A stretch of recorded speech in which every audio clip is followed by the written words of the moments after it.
Thanks for having me here today, although I don't think you had a choice in it, but I appreciate the opportunity. Thank you.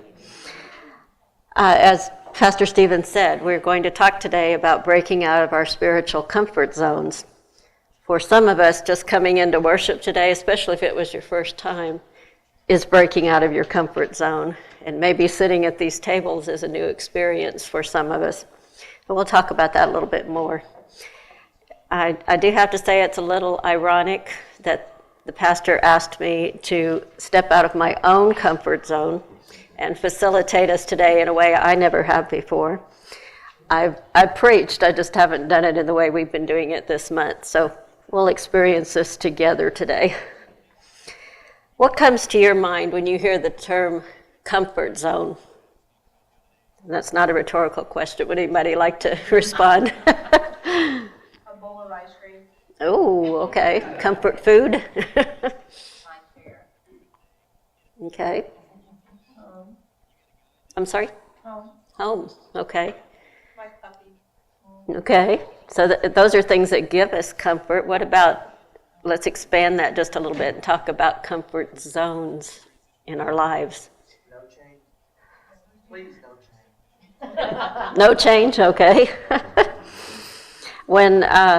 When my son was growing up, he had some issues. We'll come back to you, Thomas, I'm sorry.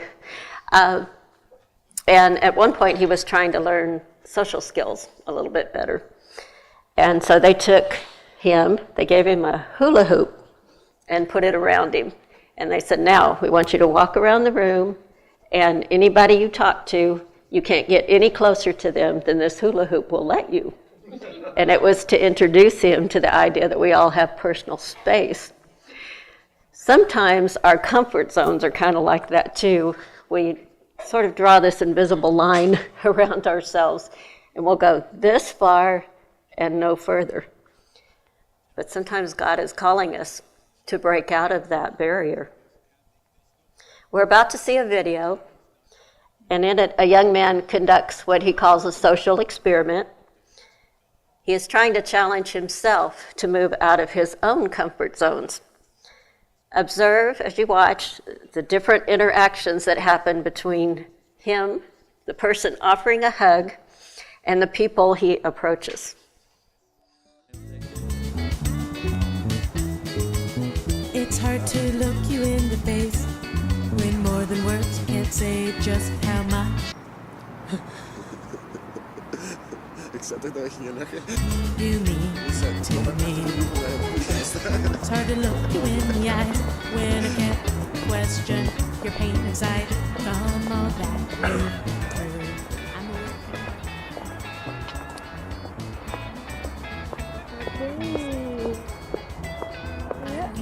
Ne? Hilfe? Ne?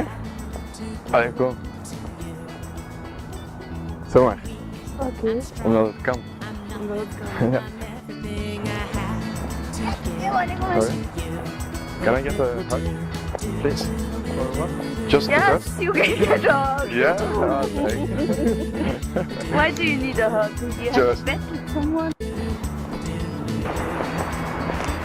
Huh? Waarom heb je in de kerel?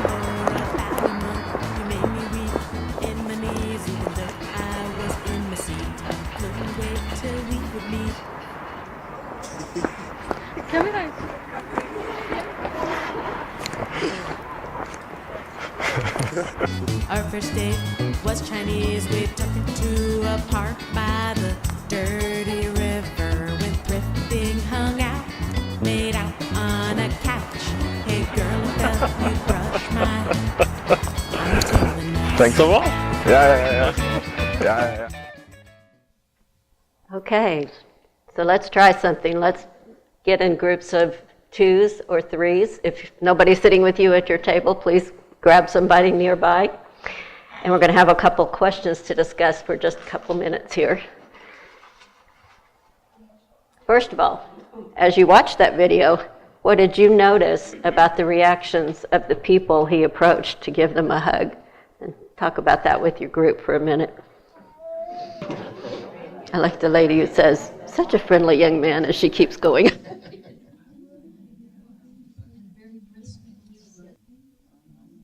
Okay, our second question, if you have just about finished the first one. Which person in the video could you relate to and why? Okay, hopefully most of you have had a chance to share a little bit. Thomas, I promised I would come back to you. What did you want to say about comfort and comfort zones? I forgot. Okay, I'm sorry, waited too long. I'll try to do better next time, okay? So did that give us a little bit to think about? You know, moving out of our comfort zones, it's not always that easy. Did you catch at the beginning of the video? He walked right past the first person, and what was on the screen? It said chicken. And sometimes we can do that too when we're challenged to move out of our own comfort zones. Gosh, what if God asked me to do something that makes me feel foolish or look foolish? What if people don't respond positively? And so we stay in our nice, neat little area here. The problem, though, with comfort zones is comfort often leads to comfortable. As Jose was saying about change, sometimes we just want to keep things routine, keep it smooth, unchallenging, unchanging. We might do this at home. We might do this at school or work, or even the people we choose to spend our time with. And we kind of like our comfort zones when we come to church, don't we? Some of us like to always sit in the back. Some of us like to sit on this side or that side. That's kind of human nature. One thing our pastor has challenged us with this month is bringing the tables up here and making it a little harder to sit in the very back. So I have a feeling that some of these thoughts may have gone through your mind, at least some of you. Why do we have to sit at tables? Or there's not enough room at the tables to sit with my family and my friends. Or I don't like having to talk about my thoughts and experiences. I can relate. I'm an introvert and it's a challenge. It is. It takes adjusting. Why change things up? Maybe it's not about what keeps us comfortable. Comfortable can also lead to complacent. As long as we're not nudged out of our own comfort zone, we don't have to even think about what lies beyond it. We can continue as we are and not really have to think about anyone else. But what might we be missing? Life begins when you step outside your comfort zone.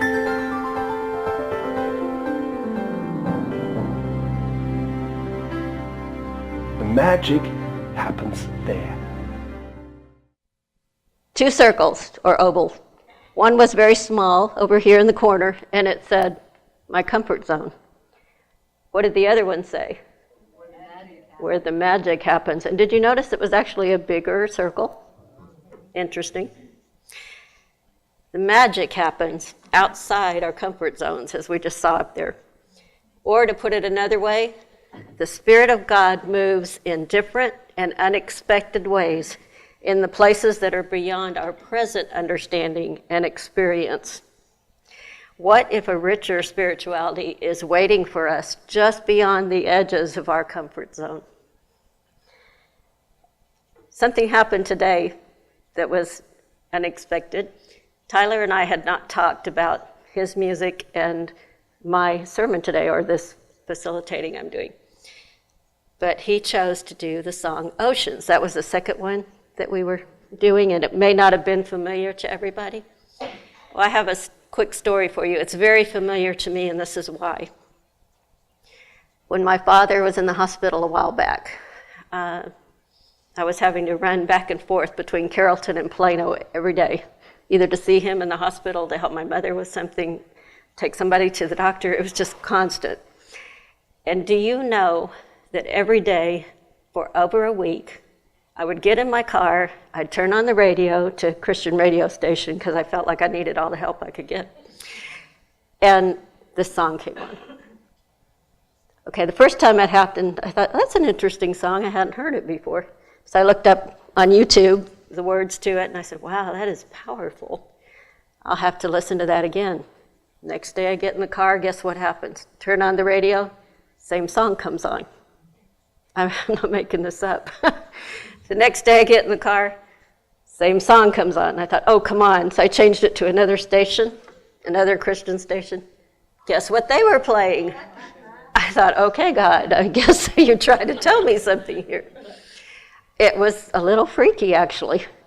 This happened every day for over a week. God just wants us to know sometimes that we are not going to fall under the waves. We are not going to drown. That God is with us. When it feels like too much, it's not too much yet. God is going to be there with us. So then to see that Tyler was playing the song today, I thought, okie dokie. Here we go again. So I hope it ministered to you, and I hope you'll take a chance to listen to it again later on your own. It's called Oceans. Well, let's talk about somebody in the Bible that had to deal with comfort zones. That would be Jonah, the Old Testament prophet. He was given a task by God, one that was not like anything he had done before. The Lord gave them this message to Jonah, son of Amittai. Get up and go to the great city of Nineveh. Announce my judgment against it, because I have seen how wicked its people are. But Jonah got up and went in the opposite direction to get away from the Lord. He went down to the port of Joppa, where he found a ship leaving for Spain. He bought a ticket and went on board, hoping to escape from the Lord by sailing off to Spain, also known as Tarsus. God speaks to Jonah, and what does he do immediately? Gets out of there as fast as he can. Not only that, he goes in the complete opposite direction. God is sending him to a city that is to the east. He finds a ship going as far west as possible. And Tarshish is a city in what's now Spain. And at that time, that was kind of the edge of the world. That was as far as they knew. So he was trying to sail to the ends of the earth in his mind to get away from God. He was full of rationalizations, Jonah was. He had all these reasons that he was not going to go to Nineveh. Quite likely one of those was that the people were foreign to him. It was a foreign place and foreign people. And also, the prophets that we read about in the Old Testament, they were usually told to proclaim a message about other nations, but they were never asked until Jonah to actually travel to the place that they had the message about. And Nineveh was not just a city, it was an enormous capital city of the region. We'll find out a little bit more about it in just a bit. So I'm thinking that might have been a bit intimidating for Jonah also to go to such a large place with such a message.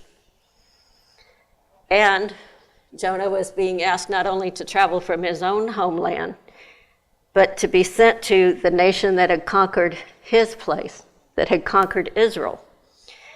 And God had already told him the people were wicked, but taking God's message to Nineveh was considerably outside Jonah's spiritual comfort zone. So what does all this have to do with us today? God does not call us to associate only with the people who are most like us. This month we've been talking about learning to see God in others. We've been talking about allowing others to see God in us and know God's love. Last week, our pastor challenged us with a prayer to take with us. And that prayer was that we might see people the way Jesus sees them and looks at them. You know, we often affirm at MCC Greater Dallas here that God created this beautiful and diverse humanity. In order to hear people's stories and truly appreciate our differences and our commonalities, we may have to move outside our spiritual comfort zone. Maybe consider next time you're here sitting at a different table with different people. You may learn something. You may get to know somebody new. Right now, let's look at 2 more questions with our groups. What new place, food, or cultural experience could you explore? And is there someone just outside your circle of friends and acquaintances that you might take the opportunity to introduce yourself to? I'll give you a couple of minutes to talk here. It sounds like there's some good conversations going out there, and I hope you'll continue them some more later. When we left Jonah, he was busily trying to escape from God. Watch and listen to this account of what happened to Jonah after he boarded that ship that was headed in the opposite direction. The next morning, he saw a ship that was getting ready to sail far across the sea. Who goes there? Jonah, sir. Please, Captain, let me come with you. I'll give you all my money for a place on your ship. Looks like trouble to me. Yes, I wonder what he's running away from. Well, I guess we can find a place for you. Jonah boarded the ship and hid deep in the hold, as far away from God as he could. At last, he saw the anchor being drawn up onto the deck. At last, we're heading out to open sea. God will never find me now. I'm going to have a new life for myself. As soon as the ship was far from land, God sent a storm, for no one can hide from God. God sent great gusts flying over the sea and waves tossing over the ship. Men, on deck, we're taking on overboard. Captain, we're sinking. We need to overboard the ship. Throw the cargo overboard. And all the sailors went inside the ship. Look, he's sound asleep. We need all hands on deck. Hey, wake up! Wake up! Come, we have no time to wake him now. As the sailors closed the door, Jonah fell asleep. Outside, it was dark as night. The sailors began to throw the cargo overboard. Jonah ran up on deck. Only one thing will save the ship. Stop! Stop! You must throw me into the water instead. What are you saying? We can't throw an innocent man into this angry sea. Listen! God has sent this storm to punish me. Punish? Why? I tried to run away from him, and now he has found me. If we throw him over now, he'll surely drown. But the wind and the waves are too much for us. We have no choice. The sailors grabbed Jonah and threw him into the sea. The sea became calm. Down, down, down into the sea sank Jonah, gasping and nearly drowning.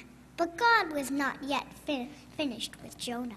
He sent a big fish to swallow Jonah in one gulp. Jonah found himself in the stomach of a great fish.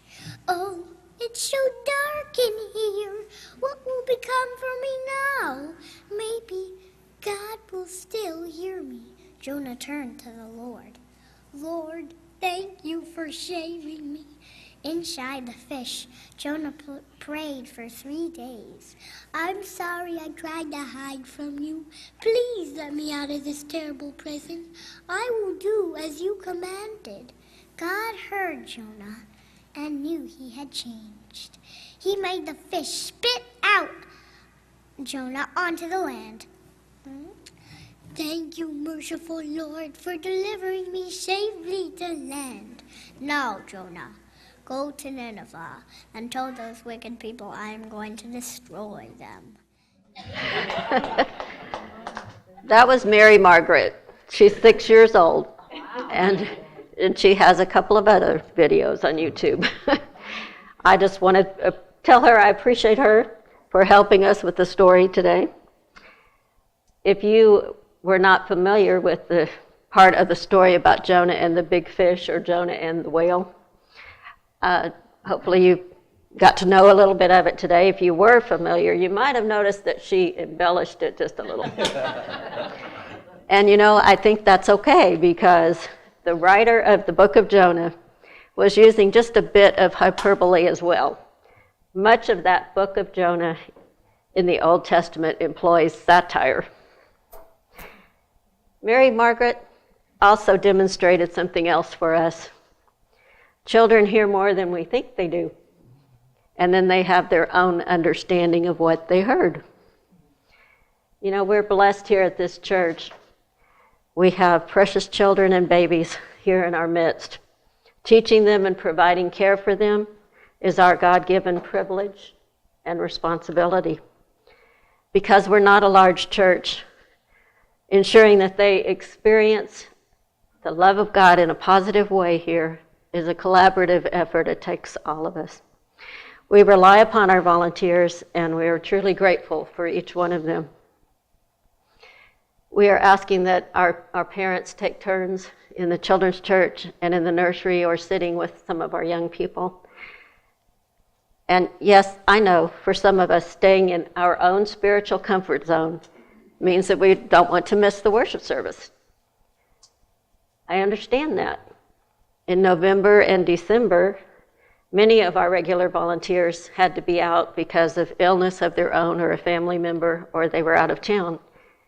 And I missed church 5 weeks in a row so that we could make sure that we had 2 children in the classes for their safety and for ours. So I'm not asking anybody to do something I wouldn't be willing to do myself. The children need our help. I need your help. We need your help. You know, outside our comfort zones is where the magic happens. A child may come to know the love of God because you paid attention to them. And you may find your own spirits lifted as you listen to the children tell their stories, or as you hold that baby close to your heart. And thank you for the privilege I've had of holding each one of the babies in this church. You might be cheating yourself, as well as our children, if you stay too content within your comfort zone. One more set of questions. Did you go to church as a child? If you did, what was that experience like? And what are some ways that you can show God's love to the children in your midst, not just at church, but around you other places too?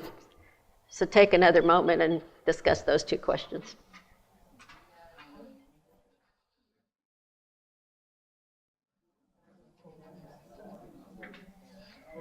I love hearing the hum of the conversations in the room. It gives us a chance to hear other people's experiences and to think about how God might be moving in our midst.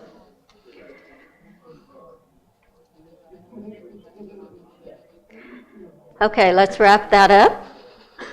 And let's return to Jonah, now that he is on dry land once again. Then the Lord spoke to Jonah a second time. Get up and go to the great city of Nineveh and deliver the message I have given to you. This time Jonah obeyed the Lord's command and went to Nineveh, a city so large that it took 3 days to see it all. On the day Jonah entered the city, he shouted to the crowds, 40 days from now, Nineveh will be destroyed.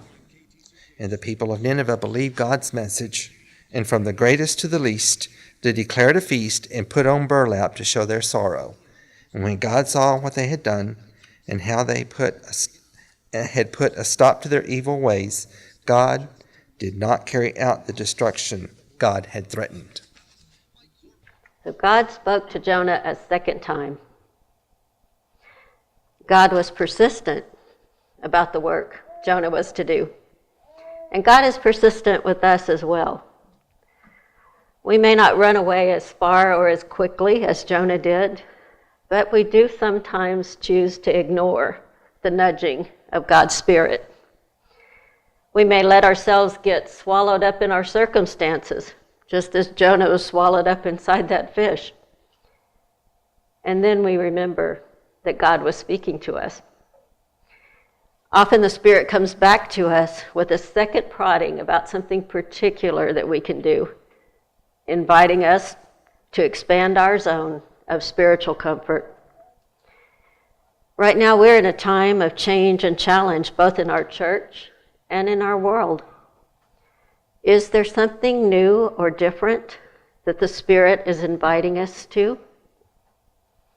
Have we sensed more than once that we have a part in what God's Spirit is up to next?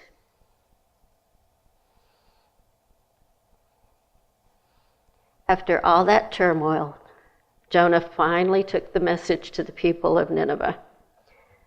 And something quite unusual happened. The people of Nineveh were receptive to God's message. They didn't wait 40 days to see what would happen or to see if Jonah was telling them the truth. They immediately recognized they had a deep need to consider their lives and the choices they had been making. They decided both individually and collectively that now was the time to begin living in the ways of God. You might think this would have made Jonah feel so blessed for doing what God wanted, for bringing that message to Nineveh that was so fully and completely received. This change of plans greatly upset Jonah, and he became very angry. So he complained to the Lord about it. "Didn't I say before I left home that you would do this, Lord? That is why I ran away to Tarshish," which is now known as Spain. "I knew that you are a merciful and compassionate God, slow to get angry and filled with unfailing love. You are eager to turn back from destroying people." Jonah is a study in contrariness. First, he took off in the opposite direction from Nineveh. Now, after these amazing results, he's anything but happy about the response of the people in Nineveh. In effect, Jonah says to God, "Look what you got me into. I just knew you would forgive those Ninevites. They don't deserve it." There's plenty of irony in this story. You may be catching on to that now. It was never about destroying the city.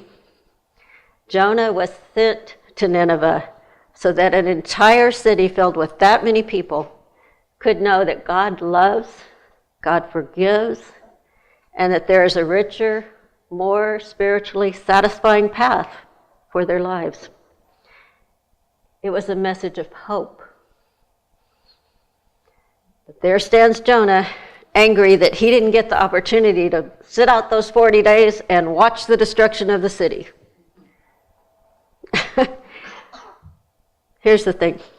When we step out of our spiritual comfort zones, we must also leave behind any preconceived ideas about what will happen next.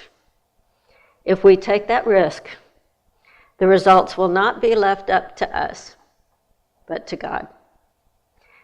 And the results just might be incredible. We may need to reach out to people with whom we might not usually associate and with whom we think we have little in common. We may need to remember that someone first helped us to know the love of God and then do the same thing for someone else, whether young or old or in between. We may need to be challenged that our closely held ways, our wishes and our desires are not nearly as amazing as what God has in store. Are we ready to make the first move out of our spiritual comfort zones? To let the magic happen? To welcome the Spirit and not get in the way of the wondrous and the unexpected? The advent of Christ taught us, I think, not a different God so much as a different way to understand who God was.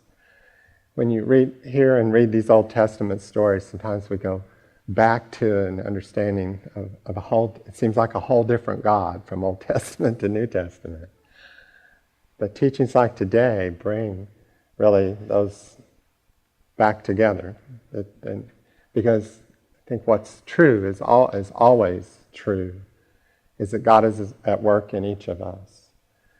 And whether you believe that God has us and manipulates all of life, or whether you don't believe that, isn't the issue.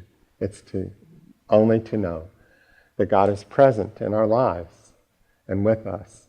And however you experience that, and however it is for you that God calls you, and whatever it is that you need to do with your life, part of that journey is to connect with the God who connects with us and helps us to understand how to live our lives, what to do with those lives, and how to make them meaningful.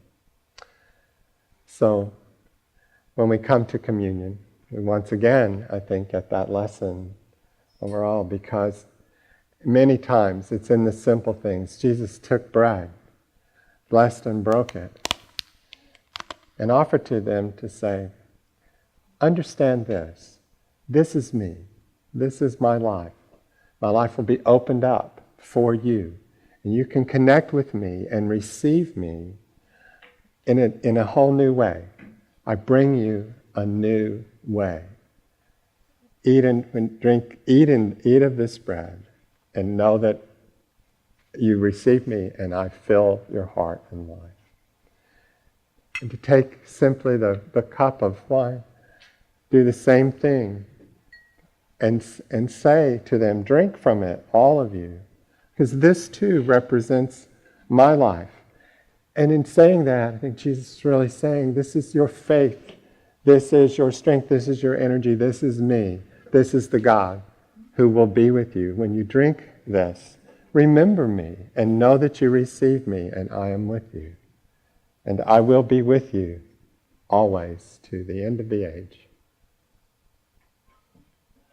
So, thank you, God, that you do these things and so much more, that you make yourself evident to us, even in simple elements of grape and grain.